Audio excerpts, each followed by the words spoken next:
Valentine's Day, 1997, almost 20 years ago to this day, my life changed. I can still see the snow on the ground as I looked out the window and down the block that was my childhood. I can hear that distinct sound wood makes as it's dragged across tile when the kitchen table was pulled away behind me. Looking back, I remember that moment as the sound of a concussion, realizing I was being forced to leave this part of my life behind. I was 15, our family home was in foreclosure, and my mother was moving us out before the sheriff came to evict us. Now, this wasn't by chance, the result of addiction or irresponsibility. It was a careful and deliberate calculation created by my father, someone who I witnessed as a child, cutting off his own leg cast in the garage with a handsaw and a pair of pliers because he was sick of wearing it. Hard, stoic, unforgiving. This was the man who intentionally stopped paying the mortgage on our home when he had the means to pay, risking putting his own children out on the street to spite, shame, and punish my mother for wanting to leave him.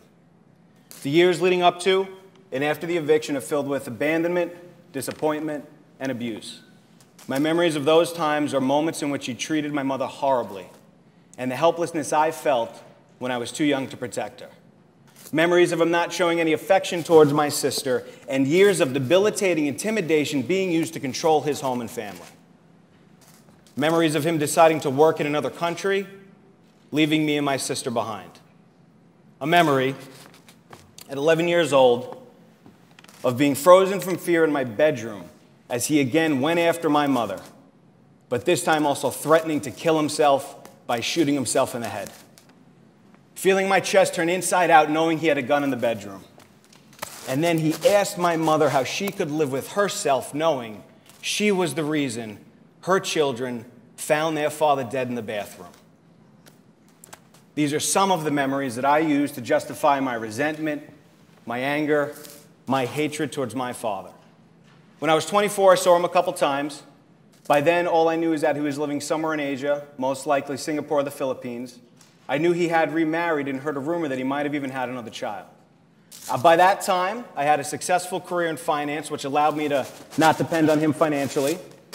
I was blessed to have an incredible mother and sister, which allowed me to disconnect myself from him emotionally, and spent my days surrounded by friends, those I loved and who loved me, to fill any remaining voids. I know and hope that most of you here today can't relate to the abandonment of a parent. But even if you can't, I'm sure in some way you're able to relate to setting up your life in a way that makes up for everything you think you lack. As I grew older, I continued to build a life void of him. When my friends would ask who my father was or what he did, I'd respond that if I found out he died, I wouldn't care. I actually took pride in this and felt it was an accomplishment. In the few moments I did feel lost or wanting, which I never admitted, I would shut those feelings out by remembering who he was. Over the next 8 years, I'd see him a couple times. I began to forget the details of his face, how he walked, and how he spoke. There was one point where I actually thought I would never see him again, and I was happy about that. But then 2 days before Christmas, in December of 2014, I received this voicemail. So what you would have heard was a British man on the phone telling me he had just left my father and for me to give him a call back. Colin was his name, and he used to ride Harleys with my father in Singapore. Colin said he found my father destitute, living in a dirty one-room apartment in the Philippines. Colin said my father was malnourished, confused, and apparently having his Social Security payment stolen from his so-called girlfriend, by his so-called girlfriend. Colin urged me to get involved, to step in, and get my father back to the U.S. and treated for what he suspected was either Alzheimer's or cancer. At this point in the story, it would be very easy for me to stand up here and make myself look like the hero and tell you all that there was no thought or question in my mind other than to help my father. But if I did that, I'd be lying to you. Feeling sorry, finding compassion, even accepting the past was one thing, but taking on the responsibility of rescuing my father from the Philippines, that was an entirely different ordeal. Indications were he was going to need help with every aspect of his life, making sure he was eating properly, financially stable, living in a safe environment, and receiving the care he required. But even when I began to think about helping him, a voice in the back of my mind said, are you really going to help the guy that left you and your sister? Are you really going to help the man who chose foreclosure over affection? Are you going to help the guy who in so many ways destroyed your mother's life? I feel shameful saying this because it's not easy, but I began to think that maybe this is how life is supposed to work. He's finally getting exactly what he gave to everyone else. Karma caught up to him. Maybe he deserves to live this way. Hollywood does a really good job of leading us to believe the greatest battles of our life are won on some grand stage with the world watching and applauding, throwing praise and confetti as we conquer demons. But rarely does it tell the all too true human story of what happens when our own heart is that demon.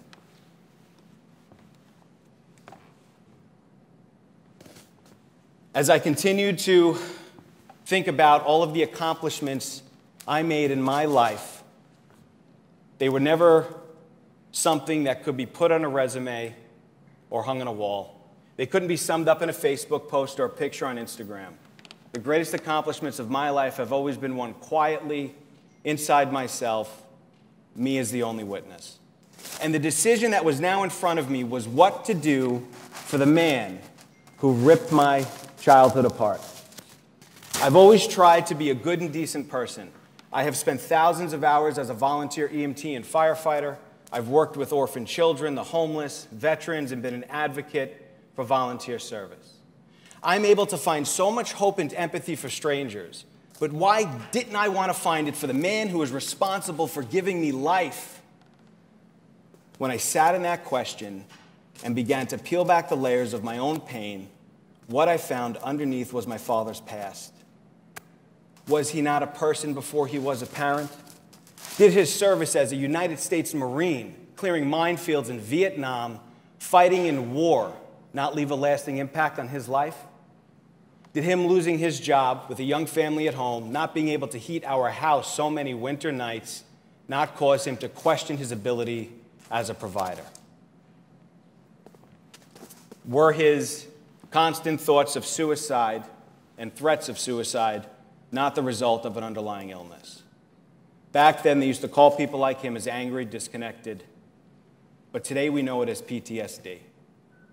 It took me 34 years of life on earth to realize my father's actions towards my mother, sister, and I had absolutely nothing to do with me.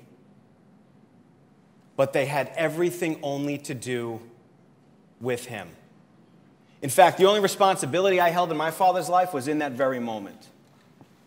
And it was only when I allowed my own heart to break that I was able to see my father's was broken already. So I made the decision, I made a choice, a different one that was made for me as a child, and now as a man, I reached out and held my father, attempting to break that cycle of abandonment by giving him shelter. And in doing so, I shattered my belief that I was a coward, unlovable, and not deserving of happiness. And that internal drive pushing me to do so much good in the world, that was an attempt to hug, hold, and protect others from the pain I had experienced. The journey of making a different choice would take me through a year of panic attacks, therapy sessions, and a trip to the emergency room. But it would also bring my sister and I closer together and resulted in a law being passed in Suffolk County to expedite the process for veterans applying for chronic care Medicaid. It took 4 months of help and support from countless individuals like Colin and even the U.S. State Department at one point to get my father back home and into the treatment he so desperately needed and deserved as a veteran. We found him sitting outside on a sidewalk outside a terminal at JFK Airport because the aid we had arranged for him to come back with left. My father was malnourished, he weighed 120 pounds, and he was suffering from Alzheimer's disease. And as I sat down and sat next to him, I felt for the first time in my life an unfamiliar feeling of responsibility and love to the man sitting beside me. He was no longer a stranger, and although him and I move through this world differently, he is the man I now call Dad. What could your world look like if you let go of feeling like you were responsible for the actions and behaviors of other people? When I visit my dad today in the nursing home where he's safe and stable, I see him for the man he is today and not who he was 20 or 30 years ago. And I honor myself for who I am today and not even 5 years ago. My father's world today is one of love supported by stability. And my life today is one of stability supported by love. Both are the outcomes of me making the choice to bring my humanity home. Thank you.